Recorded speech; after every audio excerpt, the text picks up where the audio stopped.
repeated several times on this show how he, the king, is now an unrestricted free agent this summer. And the noise surrounding his next move will continue to get louder, and has over the last several days, because it doesn't seem as easy as LeBron's just going to stay put in LA. Because a story right now on ESPN.com, Dave McMenamin details that there were moments this season where LeBron felt taken for granted by the Lakers, and pointed to one moment in late March when LeBron passed Kareem Abdul-Jabbar for the most wins in NBA history. And after the game, Rob Pelinka gave the game ball to his head coach, J.J. Redick, for notching his 100th win, not to LeBron for the accomplishment that he achieved. Let's watch that moment. Watch this. More importantly, LeBron James, winningest player of all time in the regular season. We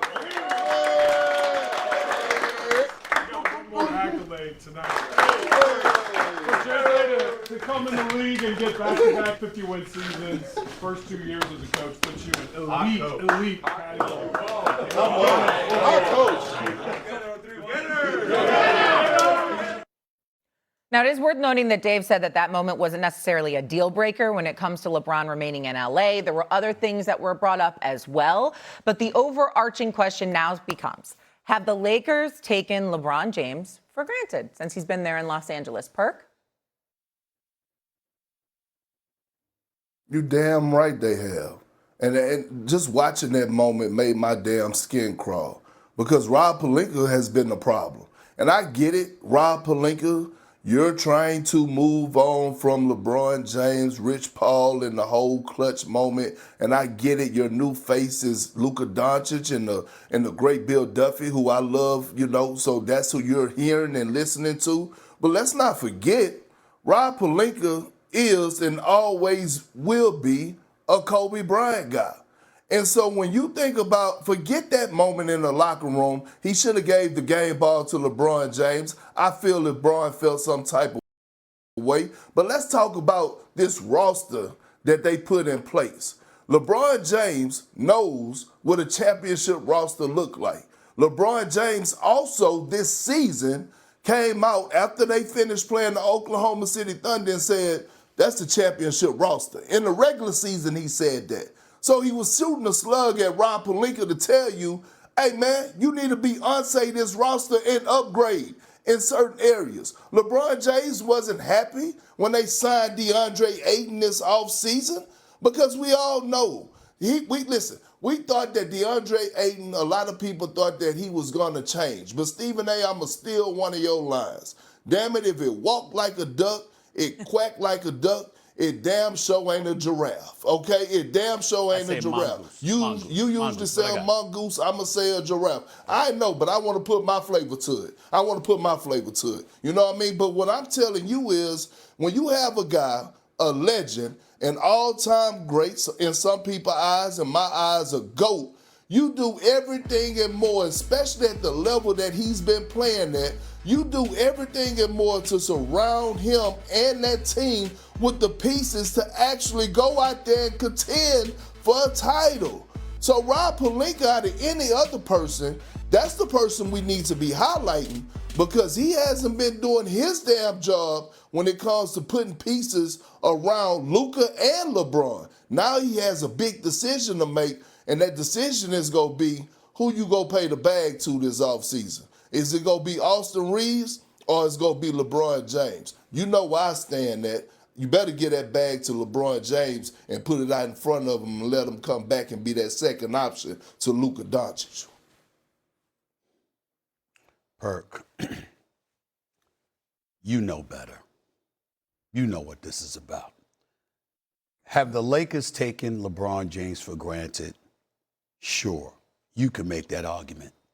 But let's put it where the GOATs can get it, Big Perk. They don't particularly like him. That's what this is about more so than anything else. They'll never admit that. You understand what I'm saying? I'm saying there's denials all over the place, just as I said that statement. Oh, my God, I know that Stephen A. didn't just say that. Perk, I'm going to lean on you, who's been doing a great job covering the NBA all of these years, and obviously you're incredibly connected. You know that Clutch Sports, Rich Paul, and obviously by extension LeBron James has turned them off. When they made the trade for Russell Westbrook that ended up being disastrous, you understand, they felt like LeBron wasn't accepting accountability. when there were narratives put out there that the organization was the issue and not LeBron James, they knew it wasn't them putting that stuff out there. You and I have talked about this. Most NBA analysts talked about this because what have we lamented over the years? As great as he is, LeBron James is on the Mount Rushmore of basketball, one of the greatest players to have ever lived. He's also one of the greatest manipulator of narratives we've ever seen. Put Perk up on that screen, and I dare you to look at me and tell me I'm lying about that. You know there's nobody, there's very few people on the planet Earth more skilled and more committed to controlling narratives than him. You've said it before, Perk. I've said it before. You know that's why you laughing. That's why Perk laughing, because he knows he said it because it's the absolute truth. I got proof. Even with Perk, I don't know if you know this, Shay. That man was on the McDonald's All-American team with LeBron James in 2003.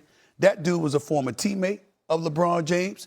That dude was a trusted confidant of LeBron James. And when he was remotely critical, LeBron James cut him off. You understand, with the Twitter account, blocked him or whatever it was. And Perk went on social media. What was your comment about Jesus? What was your comment about Jesus? You said something about, he said, I'll get over it. What did you say? Hey, S.A., everybody that ain't follow Jesus Christ. That's right, he said. That's what he said in response to LeBron. Because why? Because Perk was making the point, we are out here covering the game of basketball. We are doing our jobs. And this brother is getting mad at me, meaning Perk. And he's somebody that I've known since childhood. And you tripping over that. Perk was like, please. That you ain't worried about it.